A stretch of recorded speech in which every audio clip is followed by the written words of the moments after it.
কি রে, তোরা এত রাইতে আমার বাড়িতে? তার আগে তুমি কও, তুমি এত রাইতে কইতে গাইছো?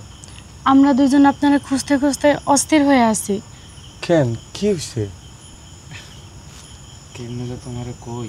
আরে কও তো, খারাপ সংবাদ তো। আমার জীবনে খারাপ হওয়ার আর কোনো কিছু বাকি নেই।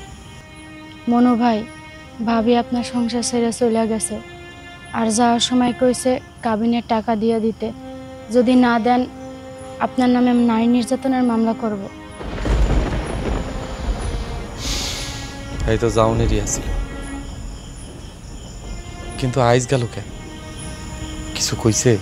তোমার যে চাকরি হয় নাই, তোমার বইটা যায় না গেছে। খবরটা শোনার সাথে সাথে 1 মিনিটও দেরি করে নাই। জামা কাপড় গয়নাগাড়ি সব নিয়ে চলে গেছে। আর যাওয়ার সময় ধমক দিয়ে গেছে।